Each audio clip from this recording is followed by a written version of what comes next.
And we are live. Welcome back to the Spooky Swap podcast. Spooky swap. Spooky swap. Is that what it would sound like? That's what I did last year. I know, but like, is I that don't what it know. would? Is that, you know, like if content swap was like, "Boo, content swap," spooky swap would be more like, "Ooh, spooky swap." Yeah.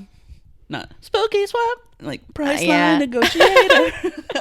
I think that's the second time I've made reference to the Priceline Negotiator Yeah. tune on this podcast. I don't know. I probably did that last year. That's like, that was the first thing that popped in my head last year, and it kind of just stuck with me. So now I'm just like, spooky swap. Spooky swap. Well, welcome back to the Spooky Swap podcast, an offshoot of the Content Swap podcast during the month of October, in which we pick specific themes for each week, and we watch a bunch of movies in that theme, but we only specifically assign each other 2 pieces of content as per usual, but we put it in the theme, and then we talk about it during the episode. So you were joined by Parker and Aaliyah. And before we dive into this week's theme, which was Stalkers and Slashers, we're going to provide a quick little news update, but if you would like to skip ahead to the content, feel free to check out the timestamps on whatever platform you are watching this and skip ahead if you'd like. So, take it away.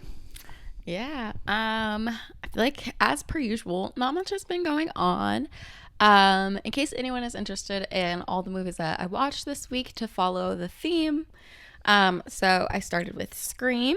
We did my pick, which was He Loves Me, He Loves Me Not. I was supposed to watch Bodies, Bodies, Bodies, which I did see. We did see in theaters when it came out. But I did not watch that, end up watching that this week. We watched Sleepaway Camp, which was what you assigned me.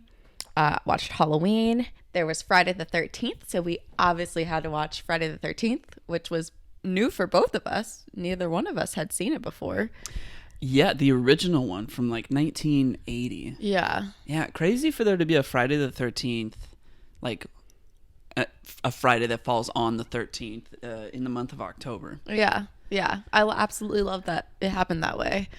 But yeah, I mean, that movie was like, you know, the movie itself, it's like, yeah, this is like, you know, kind of what you would expect from an old Halloween movie. But then that ending scared the heck out of us. Yeah, it has this crazy surprise ending, which was like, whoa. Yeah. And then, launched a franchise, apparently. So Yeah. And like now I'm like, I have to watch the next ones. yeah, the first one seems like it's completely different from the other ones. Yeah. And when I was reading a fact on Sleepaway Camp, I did read that when we think of like Jason killing campers, Yeah. apparently that's Friday the 13th 3. Wow. So what happened to the second one? I have no idea. We gotta watch it and we gotta find out. We gotta watch it. Yeah. And then the last movie that I watched was I Know What You Did Last Summer, which I watched that for the first time last year, and I wasn't like fully paying attention. So this year I was like, you know what? I'm gonna pay attention when I watch it. And I realized I just don't like it. It's just not a good movie in my opinion. It's very like boring. Like you know, you think of like these like old notable Halloween movies, and the killers are so distinct. Like you got Michael, you've got Jason, you've got Freddy, you got like, you know, all these like very distinct Bunch of white guy names. I mean, I'm kidding. But you know, they have such like distinct personality and like character traits. And I Know What You Did Last Summer, it's just like they're like the killer's just not distinct enough. He's kind of boring. It's like kind of like a fisherman killer, so it's like, what is Interesting. even Yeah, going on? I don't even know anything about that movie. I kind of put it in this category of like Jeepers Creepers, but Jeepers Creepers seems like it might actually be a scarier movie than that. Yeah. I don't know. I also haven't seen that, but Yeah. And it's a cool premise, but like, no, it just wasn't giving. okay. So you're not really recommending I Know What You Did Last Summer. I mean, watch it because like who doesn't, like everyone's heard about it, and it's got like every 90s icon in it, like Freddie Prinze Jr., Sarah Michelle Gellar, Jennifer Love Hewitt, Ryan Phillippe. Yeah, Ryan Phillippe. Like it's got like It's a decent cast. Yeah. Teeny boppers of the 90s. Yeah, so like watch it once and see what you think. Well, I still don't know anything about it. So I guess I'm a little curious, even though your review is doing nothing for it. But, you know, sometime in life. Yeah, I put it on the background. It doesn't need to be something you dedicate your whole energy to, you know? All right, for sure. But yeah, other than that, that's pretty much all that's been going on. Started a new crochet project. I'm making a vest, which is probably going to be pretty quick. Shouldn't take me too long to make. And yeah, we went to a murder mystery party last night. It was Wild West themed. It was, and I had a blast. And it's like, it was for one of your friend's 30th birthday party. Yep. And she did a phenomenal job creating the whole like game. Yeah, she fully designed a game. Yeah. To accompany the murder mystery, and it wasn't like a board game murder mystery. It was like a full-on social mafia style game where everybody had their own role, everybody had their own information, and you kind of learned more about your role and everybody else's role through the information in which you were sharing with each other. And there was like a whole game mechanic for how you found out other people's information, which could go wrong. It was a lot of fun. It was a blast. Yeah, I was the sheriff, and this one other guy I'd never met. One of my clues that I was told was that I should trust my deputy, and my deputy, the guy that was playing him, found me, and he was like, "Sheriff, you know, I've got some information I would like to share with you." And we were all just committed to the bit so hard, and he and I, like, we kept relaying information to each other throughout the night. Like, somebody would give me this big revelation. I'd be like, "Excuse me, I need to go consult with my deputy."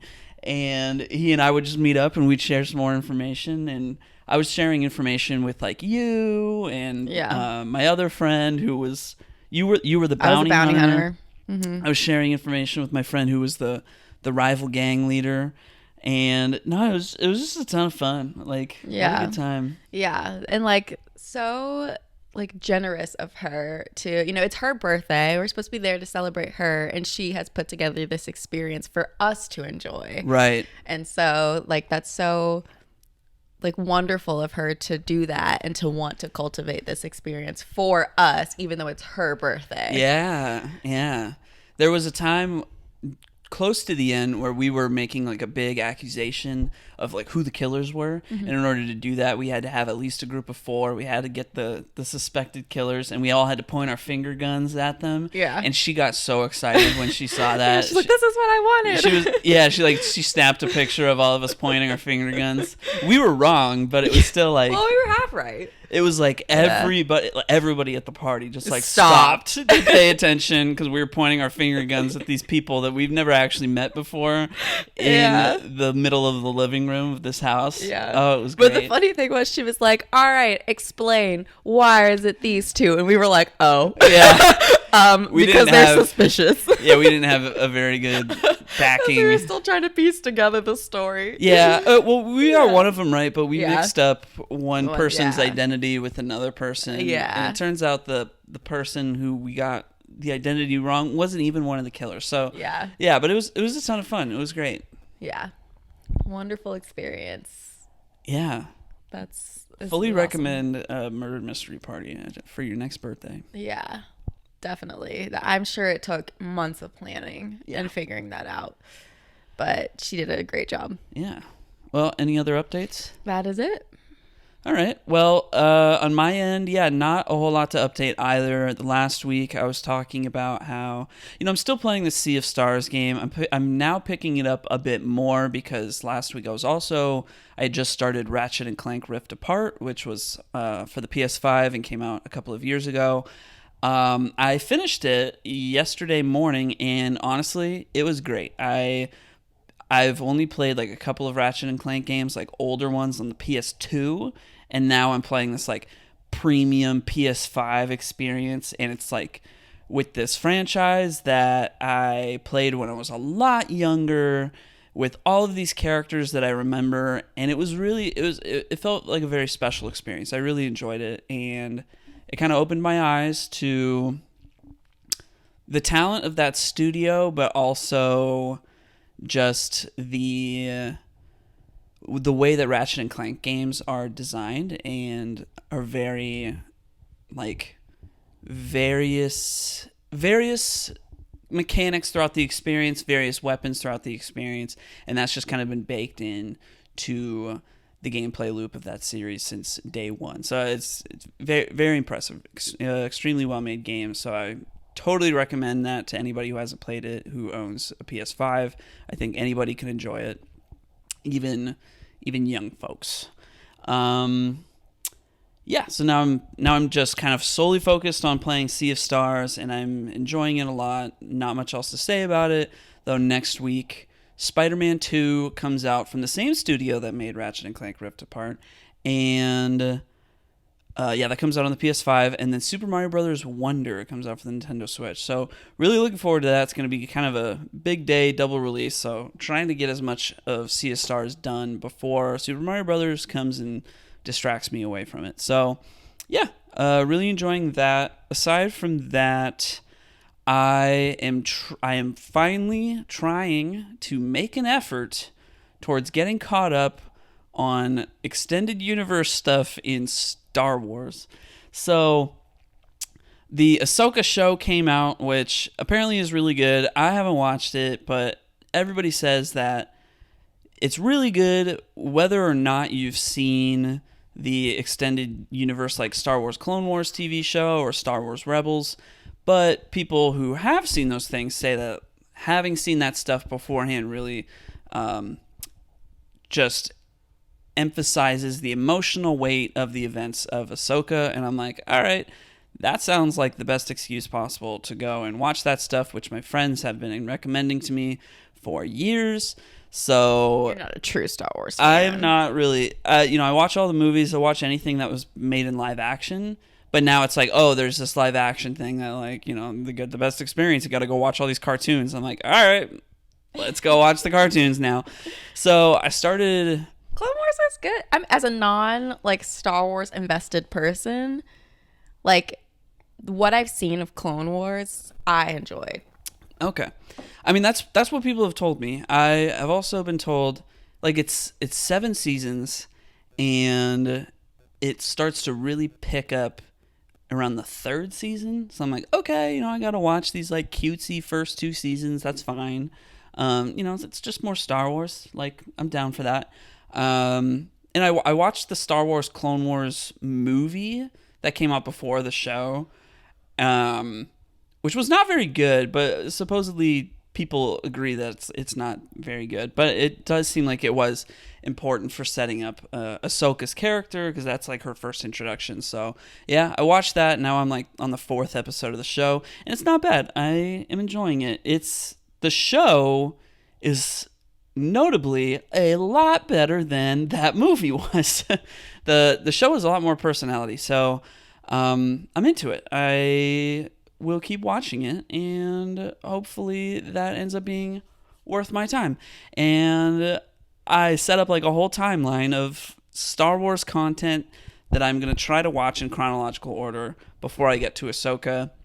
And I'm going to try and watch anything that's kind of like between Clone Wars and Ahsoka that's in the Star Wars timeline that I just haven't seen in a while. So if there's anything like in between there that I watched recently, like Andor, for example, or The Mandalorian, I'm going to skip that because I've seen that recently. So anything that's like, yeah, I haven't watched that in a while, I'm going to go ahead and watch. And one of those things includes Star Wars Jedi Survivor, which is a video game that came out this year that takes place between episodes 3 and 4 that I'm like, oh yeah, cool, I'll fit that in, and I'll just kind of have this like fun reliving Star Wars experience, but also expanding Star Wars experience. And it'll all culminate when I finally watch Ahsoka, and I don't think the hype could possibly live up with the experience that I've set up for myself, but hopefully it's just really good, and I just enjoy the whole thing. But I'm also trying to get caught up on One Piece, so I have really just overwhelmed myself with extremely long television animated series. So we'll see how this goes. You're like, what are the things that go on forever? Great. I'm going to watch Yeah. them both at the same time. Yeah, I might just be doing this for the rest of my life. So, I'm only on like episode 600 something of One Piece, and it's getting close to like episode 1100 to get caught up. So, yeah, it took me 2 years to get there, and Clone Wars and Rebels together, I think, is supposed to be like 200 something episodes. So I'm like, I might just be doing this for the next like 3 years. We'll see how it all plays out. Yeah. Anyway, that's what's going on with me. Nice. Yeah. So, shall we get into this week's content? Sounds good. All right, so I am up first to discuss your movie. You assigned a French film called He Loves Me, He Loves Me Not. In French, it's, and I'm going to butcher this, à la folie, pas du tout. À la folie, pas du tout. Pas du tout. Yeah, I had a lot of fun watching this movie because it was French. Little known fact about me, my 1st through 6th grade experience included weekly French classes. So I did have exposure to the French language. I switched to Spanish come 7th grade. But it was kind of fun looking at the opening credits of the people's names because we were just trying to pronounce all of them and just butchering it. I apologize to all the French people out there. But it was kind of like, we're trying. Yeah, I literally took all the way through AP French, took the AP exam, scored high enough to where it gave me college credits, and I cannot for the life of me speak French with a good French accent. Like, me speaking French sounds horrible, and also I've just forgotten all the French that I learned because I thought about taking it in college and then was like, nah, I don't know, I don't see why I would, and I kind of regret that. Yeah, when my mom, if you ask her about, the fact that we all took French 1st through 6th grade, she's like, well, at least, you might not remember any of it, but it got your pronunciation down. And I'm like, I don't think it did. Did it really? Every time I try and pronounce something French, you make fun of how I'm pronouncing it. Me? Yeah, you make fun of me, when, let's see, that song from The Sound of Music where they're singing Adieu. I'm like, adieu, adieu to you. It's not that. It's the yeah part. That part sounds so adieu, adieu to you and you and you. I like the yeah. It's more fun. Anyway, back to the movie. He Loves Me, He Loves Me Not. So this movie came out in 2003, and it stars the actress that plays Amélie in the movie Amélie. Her name is Audrey Tautou. Did Amélie also come out in 2003? I feel like... well, this movie came out in 2002.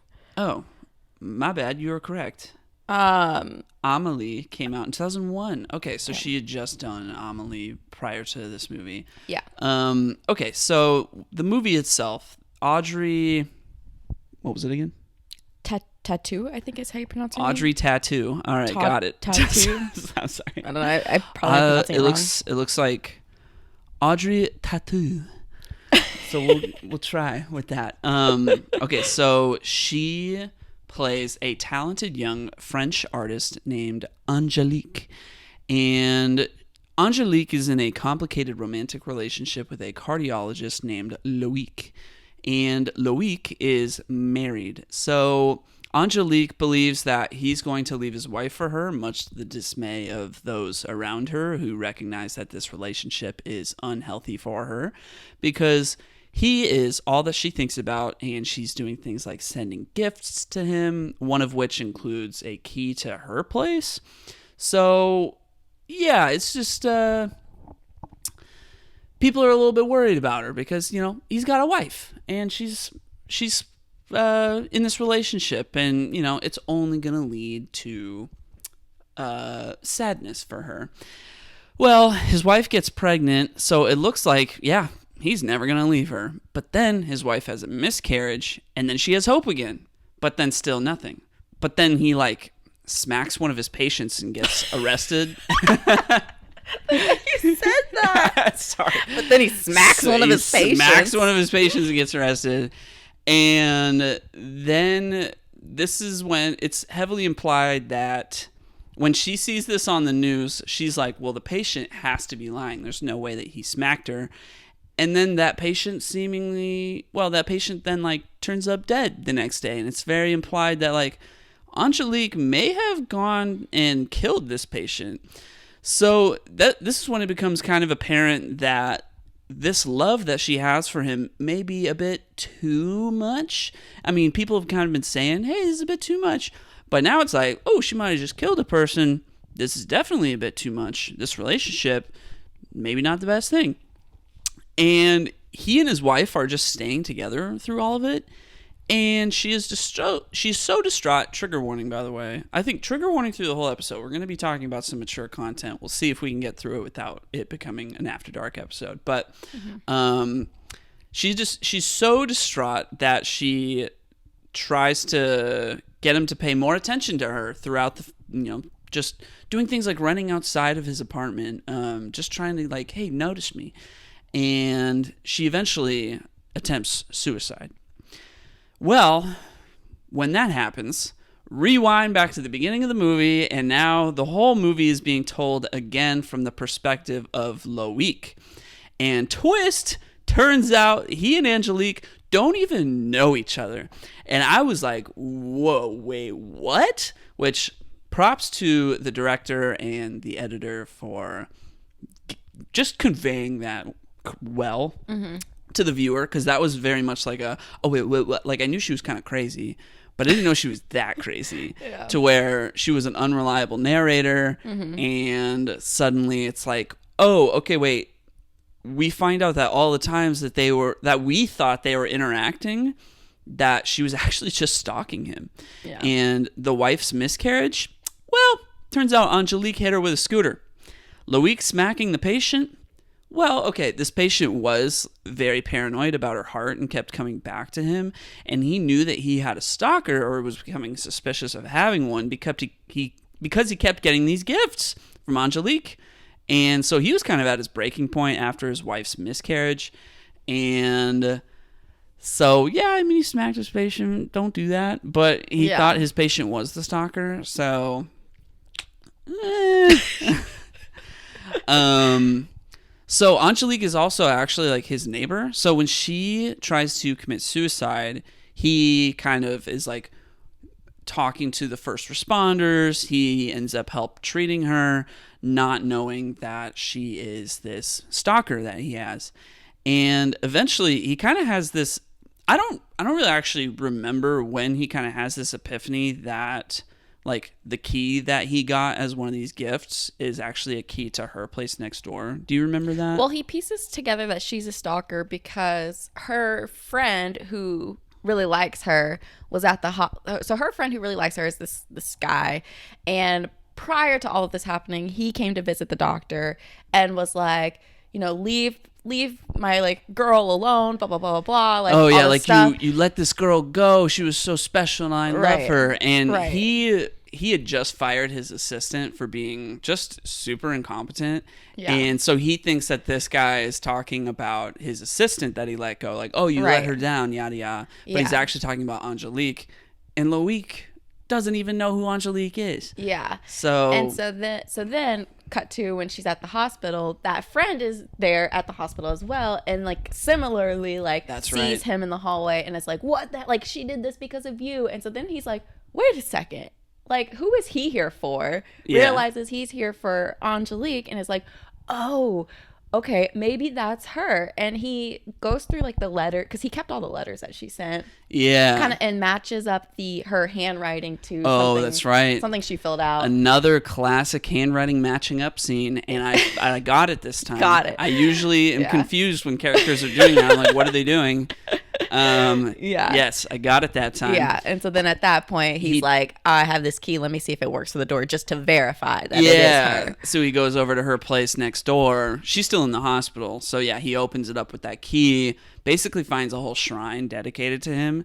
And he also, like, in that shrine, he finds this, like, little flower and has a flashback and realizes, like, oh, this all started because he brought his wife flowers one day and he saw Angelique when he got home, and he decided to be nice and gave her one of the flowers, and she kept it, and then she became obsessed with him. So Angelique ends up actually, like, he goes back to the hospital to try and find her, but she already left the hospital. Then he's, like, back at his office and she's there and she pushes him down the stairs. She gets arrested. Then she gets taken to a psychiatric ward, and he, having fallen down the stairs, has a pretty bad head injury, and he's like in a coma for a brief spell, but then he gets out of the coma, and then he's doing a lot of physical therapy, just recovering from this severe head injury. He ends up, I think, making a recovery.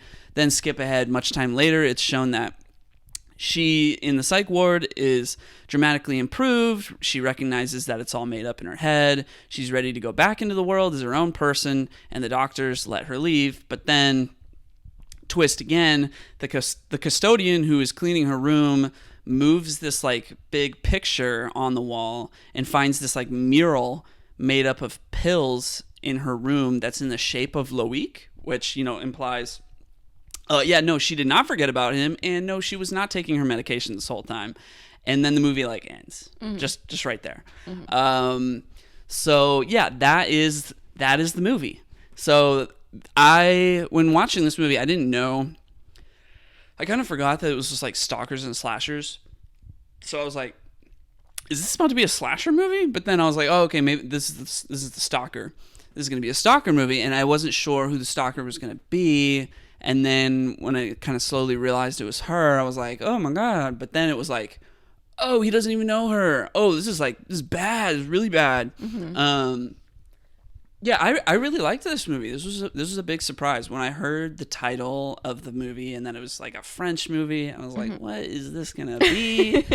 But it was really good. It was twisty. It subverted my expectations, both just on the surface, not even starting watching the movie, but then while watching the movie, and it's interesting because it's kind of this frightening subject matter, but it's kind of it's this, like, flowery French film, you know. So yeah, I really enjoyed it. I thought it was really good. I would totally recommend it to people. Maybe to people who are not listening to this episode right now, because I spoiled the whole movie. So still watch it, because it's like, even if you know exactly what happens, it's cool to see the way that they edited it, like the way they let you, like, lead up to, yeah, she's kind of intense, but, like, you know, they're having an affair, you know, right.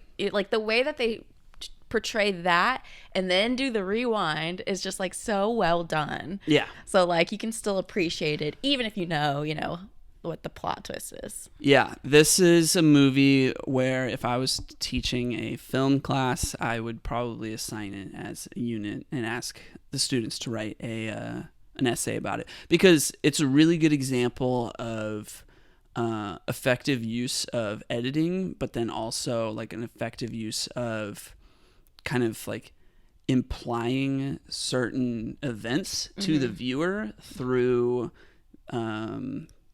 the actions that are being shown on screen.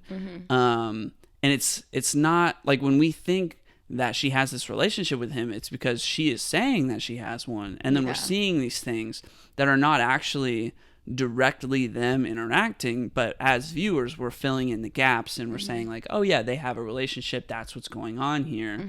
But then, you know, much later on you find out, oh, that is not at all the case. Or even in the times, you know, when we're still on her perspective, and we do, because there are times where they do interact, but it's not to the, like, depth of, like, what she's portraying to us. Right. So, like, for example, at some point he gives her a ride home. Oh, right. And the way that it's shot is that, you know, they're leaving together to, like, sleep together or whatever. You know, it's shot like that, and then we re-see that same scene of them in the car together, and it's nothing like that.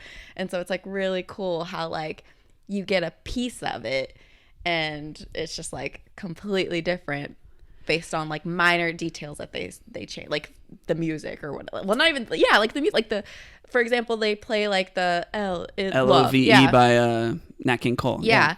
And it's like, when you see it from her perspective, it's like the backdrop to like the scene and it's romantic. And then you see it from his perspective and it's like, that was just a song that was on the radio. Right, like, right. And then it slowly becomes this like, every time you hear it, it's like creepy. It's like terror, yeah. So really cool stuff. Yeah. I mean, it's the first half of the movie is this like subjective perspective of an unreliable narrator, and then the second half is like, yeah, it's told from the perspective of Loic, but it's like the more objective perspective of what actually went on, because he is like the character that is of a clearer mind. Mm-hmm. And yeah, no, it's done very, very, very well. And I'm sure there's kind of like, you can even probably break down just kind of like the composition of the shots and how the first half maybe like the angles are more kind of like close up to kind of imply, you know, her perspective, and the second half is maybe kind of more like wide angle shots to kind of give it this more like zoomed out objective perspective. Yeah, great movie.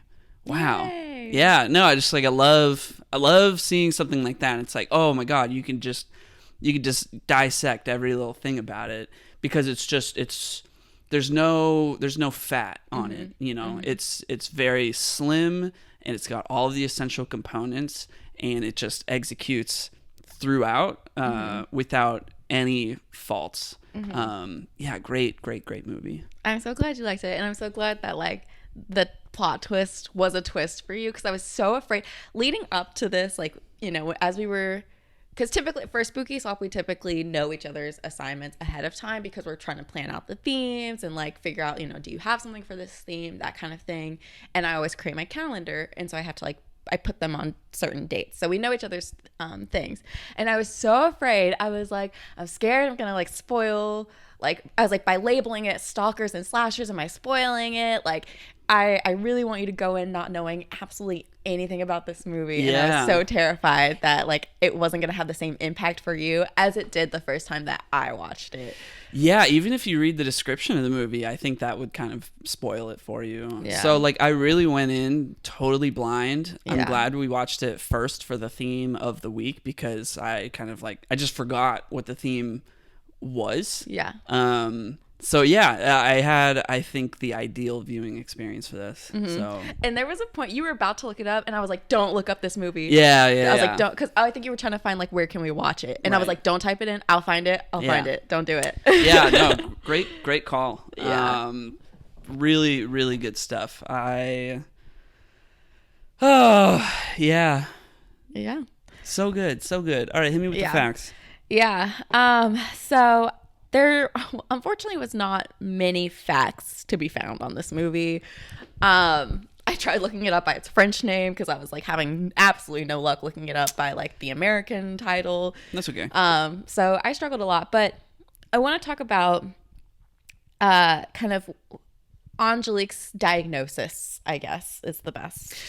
Real quick, with the English title, I just realized that, you know, the title, like, He Loves Me Not, is also representative of like the actual events of the film. And in the first half, it's like, he loves me because it's like they know each other, and then in the second half, it's like, he loves me not, because they actually don't know each other. Oh my god, it's great parallels. Oh, fantastic. Yeah, I know. I'm so glad I got exposed to this in high school. Like, I wish you could have like seen the way my class reacted when we saw this movie. Like, our teacher was just dying laughing. She was like, "This is great," because we were just like, "What did you just show us?" Like, what the heck? Yeah. But yeah. So anyway, I want to talk about Angelique's diagnosis, because I did not know that this had a term. So pretty much this experience of, you know, having this delusion that somebody loves you when they don't, is called erotomania. Okay. That sounds familiar. Yeah. And so, like I said, it's this belief that, someone is in love with you when they really don't. And it often happens with people of higher status or like celebrities. So like the person. So like a parasocial relationship that you're having with somebody else? Yeah, but like way more intense. Like you genuinely believe that, if I genuinely believe Tom Holland was in love with me and like, I'm like, he loves me. Like we're going to be together. Yeah. And I'm like, acting accordingly. It's kind of like Mr. Me Mania in Perfect Blue, in that he thinks he's interacting with like the real Mima. Yeah. And that by attempting to kill the actual Mima, yeah, he's doing this favor for who he thinks is the real one. Exactly. And that it's like, earning her affection. Yeah. Interesting. I think that's where I read the term recently. Yeah. Made it so familiar. Okay. Yeah. And so this is actually like, there's a lot of like reference to this in like pop culture. And I do want to preface, oftentimes, and so in fictional media, this is often portrayed as like someone with this is violent, is causing harm. I do want to preface that, like, in typical cases, a person is not necessarily violent. I mean, pop culture doesn't have a historically good track record with depicting mental illness or mental unwellness. Yes. But there are also some real life cases that have been very concerning. And so one of those real life cases is John Hinckley Jr., who attempted to assassinate President Ronald Reagan. And so Hinckley was obsessed with Jodie Foster, which is like so random. But at the time was really obsessed with Jodie Foster, to the point where when Jodie Foster went to Yale, Hinckley actually moved to Connecticut and was stalking her. And he would send her love letters and poems and call her repeatedly and leave her messages. And when that was not getting her attention, that's when he concocted the plan to assassinate the president in order to get her attention, which is wild. That is wild. Absolutely insane.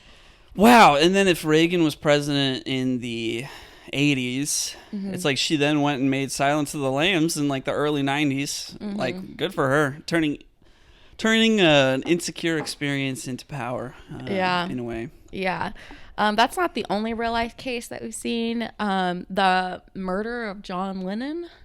Yeah, I was thinking about John Lennon. Yeah. As you were saying that. They report, what I saw was that he also experienced this, and that might have led to that murder. Gotcha. But also in a more recent, not real life case, but what we see in TV is, if you watch the show You, so Joel Goldberg, they would consider him as, being someone who might get this diagnosis. Right. He like becomes this stalker and knows everything about this person. Yeah. And oftentimes he so for example, and I forget what season it is, maybe season 2, there's a woman who works at the library, and he's like he convinces himself that like she really likes him. Like anything that she does, he's like, oh, she wants me. Like she likes me. Like I gotta be there for her. I need to do this. Oh, I see. So it's interesting because he's probably like analyzing all these little things, almost like it's pulling like a Sherlock when Benedict Cumberbatch's character like picks up all these things to figure out the underlying motivations of all the characters, and he's trying to do it, but it's like, no, he's just making this all up. Yeah, it's like interesting. Yeah, and his characters, it's really like, a woman smiles at him and he's like, oh, like there's something there. Done and done. Like we have a connection. Yeah. And it's like they were just smiling. They were just being nice. Yeah. Well, that is a common issue with women smiling at men in real life. And it's very unfortunate. It is very unfortunate. But yeah, that's really all that I have. I was just looking into it because I had never heard that term before. Like I knew of the concept, but didn't know that there was kind of a name for it. And I had no clue, like really the whole Jodie Foster thing, really. I was like, what? I had no idea about that. That's, yeah. Wow. I mean, do we know what happened to that man? I mean, he got in trouble for trying to assassinate the president, and I think they ended up. Sure, yeah, that tends to get you in trouble. From what I read, I think like during his trial, they were like, psychologically, he's not. I see. There, and so they, instead of putting him in jail, put him in like a psychiatric place. Gotcha. I think. Well, I hope he got the help he needed, and I hope Jodie Foster is okay. Yeah, it's been a while. She seems like she's doing all right.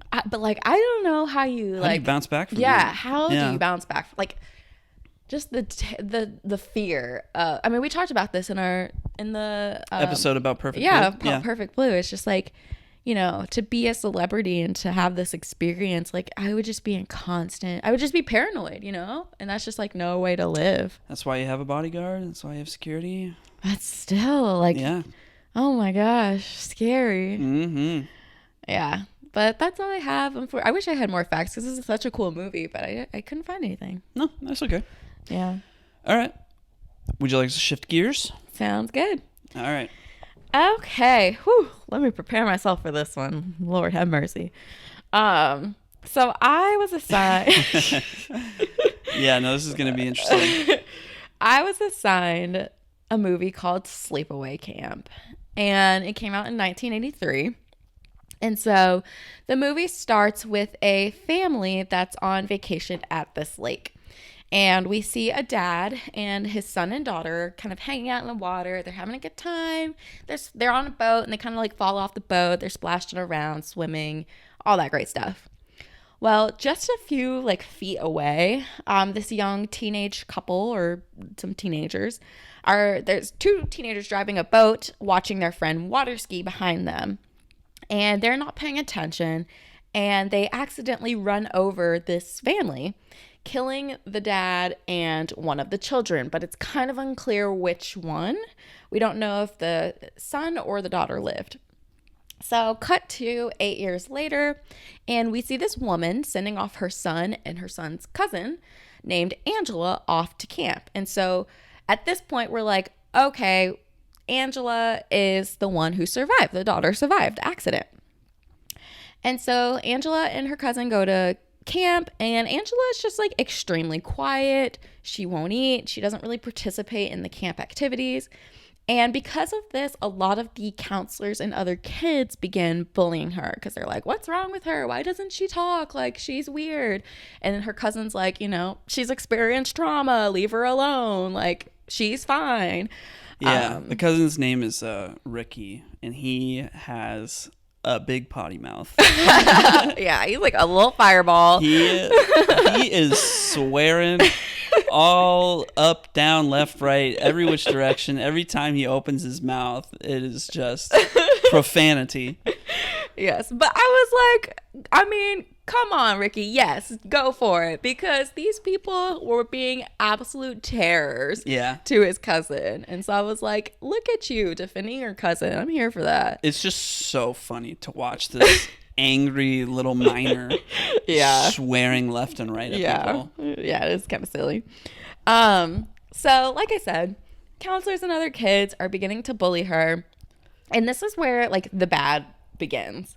So kind of each person who is just like a jerk to her ends up getting murdered.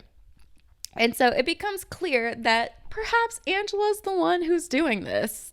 I mean, she has the most like motive to be doing this. What do you mean? She's so sweet and innocent. There's no way. I know. Obviously, it's got to be her cousin, the little fireball, who's doing it. That's what the like owner of the camp thinks, and like this he's terrible. He's so dumb. But it's like perhaps this is Angela. So after multiple murders, which who knows why the camp even stayed open after they found the first body. It's like the guy running the camp is like, oh no, we gotta keep doors open. He's like, don't tell the parents, just keep going. And just keep going. We gotta keep it open. I'm like, sir, like 4 people have died at this point. The first one was an accident. The second one, maybe it's an accident. That's literally on him. But after multiple murders, the remaining counselors began searching for like who the killer might be. And that's at the end of the movie, they come to find Angela facing away from them, and she's naked and she's holding a decapitated head. And so as they approach her, she jumps up growling, and we learn that she's not only this like vicious killer, but that she's also a boy. What? So we see her full body and you see male genitalia, and so it's this like big plot twist. And we also get a flashback showing the day that she arrived at her aunt's house after the accident. And so the aunt basically decided that she didn't want another son, and she really always wanted a daughter. So she gave this child a new name, so named her Angela, and was like, I'm going to raise you as a girl. And that's pretty much the end of the movie. So the best useless plot twist in a movie. I have lots of thoughts on that plot twist, but yes. Before I get to that, okay. First note before I jump into the plot twist. The girl that they casted as Angela was phenomenal. Yeah. So she, like I said, she doesn't say much in the movie. Towards the end, she starts to speak a little bit more because she makes friends with this boy who she likes, and yeah, she like starts to talk. She talks to the people who are nice to her. Yeah. But anybody who's not, who she's not friendly with, she just gives this stare, and it is the most piercing stare, and it is so unsettling. And it's like her face, like she has a very like sweet face, but just like she has these big kind of like doe eyes that just like, it's so eerie. And I'm like, this movie's like, for the most part, pretty silly, but that stare is frightening. So, quick note on that. Writer-director Robert Hiltzik, he casted her because the actresses that were auditioning, he had them stare wide-eyed and straight ahead while pretending to eat a candy bar. And whoever did that the best got the role. And 10 out of 10. Yeah, I mean, yeah, talk about just like knowing what you need from the from the actor, because like, yeah, she's not gonna have very many speaking lines. Yeah. So just we need the best person who can stare blankly Yeah. while doing something else. Yeah. And just be freaking scary. Yeah. So yeah, that's how they got that. Like permanently embedded in my mind is her just sitting on the bed, and she's just looking at one of the like other like girls who are who's attending the camp, and she's just staring, and I'm like, oh, how like if if someone was staring at me like that, I'd be so scared. I'd be terrified. So she was great. She was phenomenal.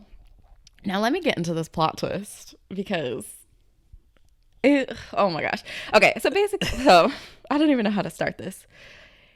First of all, it makes, like you said, it makes absolutely no sense why this was the plot twist. And it doesn't make any sense what the relation is between, having this knowledge that she's actually, a boy, and the connection to like her murdering ways.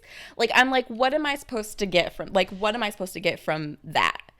Honestly, nothing. I really genuinely, I mean, like, when I think about this movie and I think about that, it is just like, it's kind of like because this movie was kind of good, kind of bad. I would say that aspect of it is kind of like a so bad it's good kind of component, in that it's like, yes, this is completely useless and completely ridiculous, but it's the very last moment of the film, and when the credits then just roll, you're like, I don't even know what to think about that, and what the point was. And the movie's trying so hard to make you think that maybe Angela's not the killer, even though it's obvious that she is. But then it's like, as soon as it reveals that she is the killer, it's like, and here's another thing, because maybe you already figured out that she was the killer, so here's another twist. And it's like, what? And then and roll the credits. Yeah. But here's the thing. It kind of left a bitter taste in my mouth. And I wish it wasn't a part of this movie. And here's why. So the way it's portrayed and the way they kind of give the backstory leading up to that moment to kind of explain that moment comes off a bit like transphobic and homophobic. And so we get these, what we end up getting is we get these flashbacks that are depictions of her dad being in a relationship with another man. Yeah. And when they were children, you know, they witnessed this relationship. And what the movie makes it feel like is, oh, by her seeing this gay relationship, or I'm referring to her as her because we're seeing her as Angela, but at the time she was the son. But like by her seeing this relationship, that has had some sort of mental impact on her. And so that's why, you know, now as a girl, she's like, we're supposed to be so horrified by the fact that she's actually a boy. And like when they do the big reveal, it's like they want us to say, it's like they want us to be like, oh my gosh, like ew, she was sleeping in the girl's cabin. She was having a relationship with this other boy. That's horrifying. That's terrifying. And I really just like hated that feeling. Like I was like, it feels like they're trying to take this, like the fact that her dad was gay and like the fact that, you know, she's living her life as a girl now as the villain, as like her villain origin story. And I really did not like that. I completely understand everything that you're saying, and I did not think about it like that. Yeah. Yeah, wow. No, great analysis. No, because you're totally right on second thought about the whole thing, because it's definitely got this whole air of like transphobia. Hey, wow, yeah, because I was kind of just thinking of it as this like, oh yeah, okay, transgender representation in horror way back in 1983. Wow, look at that. And not really dissecting it from this lens of like, oh, transphobia, homophobia, villain origin story because of all of that. And that's why she was the killer. Like, I did not think about that at all, but you have opened my eyes. Yeah, it's just the way that it was set up, like giving us, because you get the flashback about her dad, and you get the flashback about her dad and kind of her childhood before that's revealed, and I remember watching that and being like, what? Like, why was that in there? Like, I'm so confused as to why we witnessed that. And then at the end, they, you know, make this big reveal. And I was like, were they, like, is that how they were really trying to explain this? Like, it felt a bit off-putting to me. And yeah, I just, like, wish it wasn't a part of the story, because, like, I really enjoyed the movie. I enjoyed everything about this movie until that point. And yes, at the very, literally the last, very, like, the last 1 minute 5 left. seconds of the movie, Yeah, I enjoyed absolutely everything about the movie. And then that point hit, and I was like, oh, I didn't like that. So it was just weird, and I don't know. I didn't get it. But like I said, despite that very weird ending and that component of the movie, I did enjoy this movie.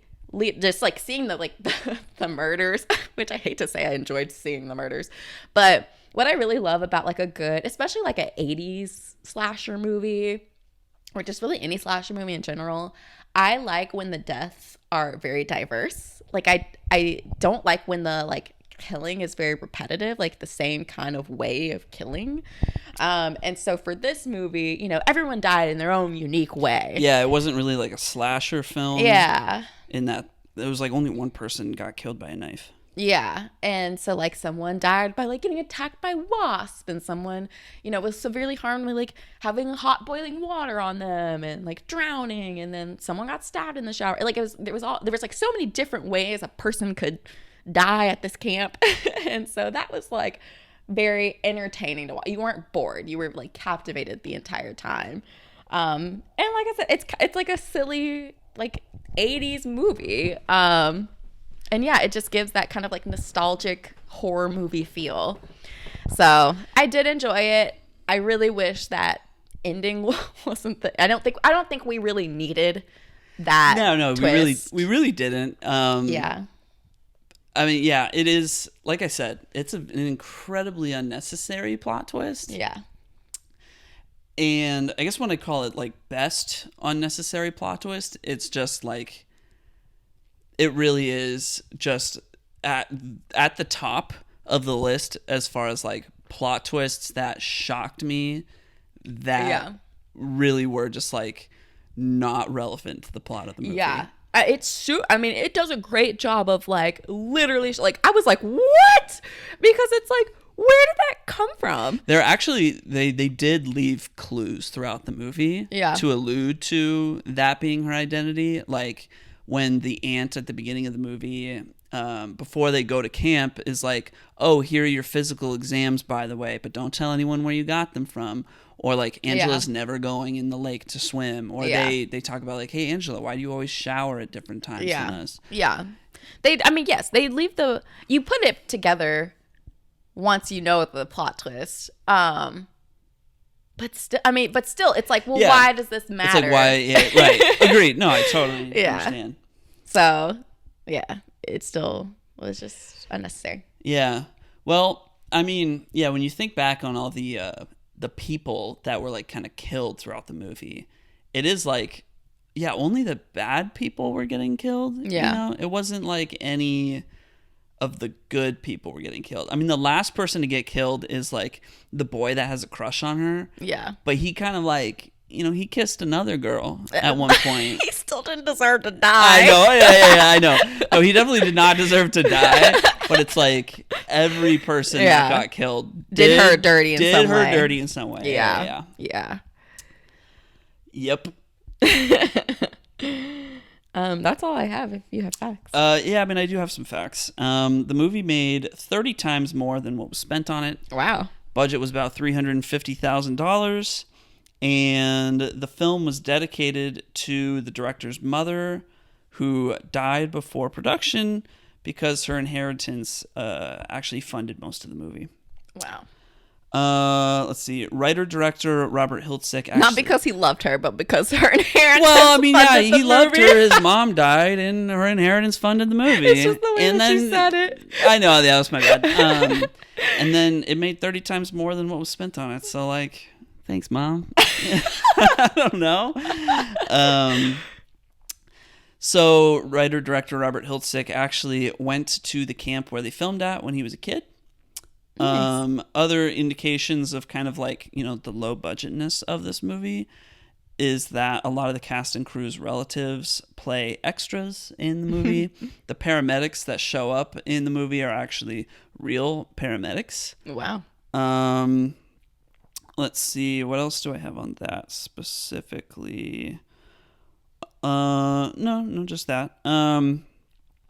So the writer-director also gave the role of Ricky, the cousin who was swearing up a storm throughout the movie. He gave him the role because during the audition he asked him to curse him out, and that explains a lot. I guess he just wanted that for that character. And I mean, that kid does a phenomenal job at swearing. Yeah, he was great. He was so fun to watch. The movie was also shot in the early fall, but it's taking place during the summer, so they actually had to use green spray paint to keep the leaves green. Wow. Yeah, I don't think that would fly in today's day and age, but this is kind of a weird one. I kind of read this note and kind of got the ick, but the two lead actors, Angela and Ricky's actors, developed a romance during filming but broke up soon after. She was 13 and he was 17. He's pretty old. Yeah. He does look... Ricky's 17? Right, apparently. He does genuinely look like a 13-year-old boy. Yeah, he looks very young. So, yeah, I kind of was like, ew. But they broke up soon after. Okay. All right. There's a scene in which one guy flips a canoe. Or, sorry, he's got... One guy has a girl, I think they're both counselors, in the canoe. And he's kind of like messing with her, trying to flip over the canoe, and then eventually does flip over the canoe. So the guy accidentally like hit his hand on a rock under the lake and had to immediately get medical attention. But the girl who was in that scene when the canoe flipped later became the director's wife. Wow. Just thought that was kind of interesting. Yeah. Let's see, what else? This is kind of a weird one. Angela's younger brother, who is actually Angela, right? Yeah.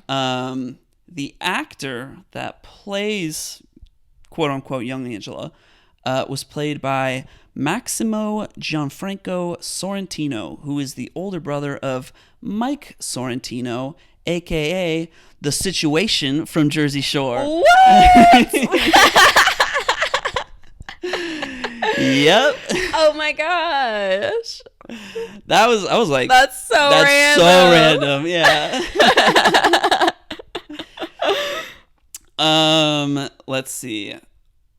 The final shot of where it's like revealed that Angela is a boy and you see the male genitalia was done with a nude man wearing a mask cast of the actress's face. And that man was actually a college student, and he needed to get drunk before he filmed the scene, and it was his first and only screen credit. Yeah. Wild. And then I was wondering, I thought maybe it was a fake body and they just like put her head on it. Yeah, I read this fact before we watched the movie. Yeah. So I definitely noticed it when we watched the movie. I was like, oh, that just looks, I mean, aside from like just actually kind of looking weird when you see it, but like it looks weird proportionally because like the head is the head doesn't big. match the body. Yeah.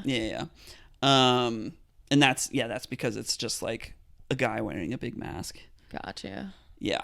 And then all of the shots of Angela's hands, because every time she's kind of like doing some killing, it's this first person perspective where the camera is that person's eye line, their viewpoint. Every time you kind of see like the hands of her doing the killing, it's actually the Ricky, the cousin actor's hands. And even when there was a backlit silhouette shot of her walking in on one of the counselors, that shot is actually just him in a wig, which I could actually tell when I saw it. I was like, why? Because I knew, I knew that she's actually the killer, but I was like, why on earth is the Ricky actor wearing like a wig right now? Yeah. Like, it's like supposed to be backlit and silhouette, so you can't really see his face. Yeah. But through the power of modern technology, it's just like better lit, and it's like, oh, I can see his face. Yeah. Like, that's weird. Yeah.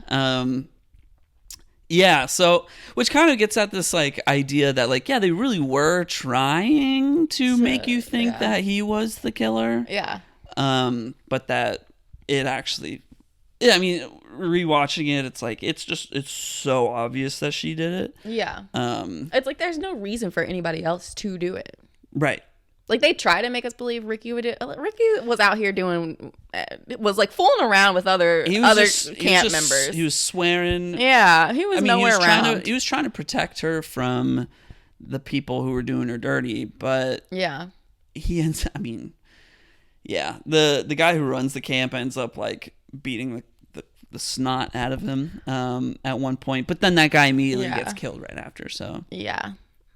Like, half of these people needed to be in jail. Half of the employees at this camp needed to be the in jail. employees were like bad. It was kind of weird watching this movie and seeing like, oh, the cook is just a really shady, gross guy. Yeah. And then we watched Friday the 13th right after that, and it's like the person who was supposed to be the cook at the camp was this like super 17-year-old girl. Yeah.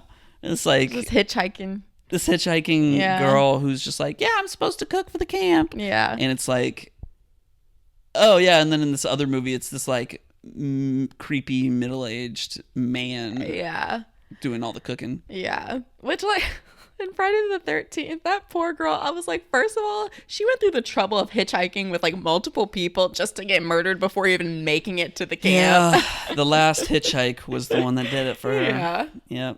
Yep. Poor thing. But yeah. Anyway, that's this movie. Wow. What a movie. I mean, it's going to be permanently in my mind for the rest of my life. Yeah. I will always remember this movie. Yeah, it's the shot of the actress with like her mouth open looking to the side. And she's just like hissing, like growling. Yeah. I'm like, what? And it's like when the credits roll, it just keeps that shot on her face and just rolls the credits. Yeah, you definitely have to like take a minute to process what you just saw. Yeah. Anyway, that's Sleepaway Camp. I did not expect this at all when you assigned it. Yep. Yep. 2 movies with twists. Yeah. Some twists better than others. Not all twists are created equal. Yep. Crazy. All right. Well, should we get into our assignments for next week? Yes. So what is the theme for next week? The theme for next week is aliens. Just aliens. Eerie aliens. Not aliens gone wild or... Aliens gone wild. What? We had Vacay's Gone Wrong, Stalkers and Slashers, and then just aliens. Alien. One word. Well, I put out on the calendar eerie aliens. Oh, eerie aliens. Eerie aliens. I see. Just, to give it a little spice. All aliens are a little eerie. Yeah. I guess, you could do Star Wars, but that wouldn't be eerie aliens, right? Exactly. So... what's that one? Have to what's be that alien movie? aliens. Paul, Paul, yeah. It's that's not an eerie alien. E.T., that's not an eerie alien. I see. So it's got to be... It's got to be the scary ones. The scary aliens. Got it. So do you want to sign first? Yeah, I figured what better movie for an alien theme than the movie Alien. It's right on the nose. Yep. You've never seen it. It's a classic. Yeah. So, yeah, we got to watch it. All the right. original eerie alien movie, Alien. Is it the original? No, but it's called Alien. It's the first it's the earliest made eerie alien movie that I think we can look at and say, hey, that was a good alien movie. And that's why it's called Alien. It deserves the one name. It deserves it. Yes, it deserves the Beyonce of movies. Exactly. It deserves to have the title of the Alien movie. Yeah. Yeah. And then of course, its sequel, which is just bigger and better and does more, is called Aliens. So wow, yeah, plural. Yeah. We get more. Yeah, we get more. Exactly. It perfectly conveys that. hey, this is also the Alien movie, but a little more. So what do we do? Make it plural. Aliens. Woo! And you know what? Both movies slap. So, what can you say? There we go. Well, excited to watch it. I am going to give you a more recent movie called Annihilation. Oh, that's right. Okay, cool. Yeah. That's I only saw this movie. I think I saw this movie in theaters, and I only saw it one time. So I don't really remember what happens. I didn't know this was an alien adjacent film. It is. Interesting. So excited for that.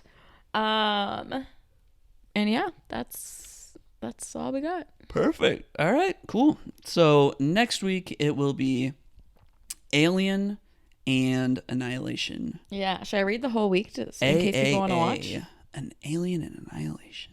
Yeah. Hit us. What are the movies for next week? So my week next week for the Aliens theme is Alien, The Thing, Men in Black, Annihilation, Nope, War of the Worlds, which I guess Men in Black is not eerie aliens, but there are some bad ones in there. It's fun. War of the Worlds and Little Shop of Horrors.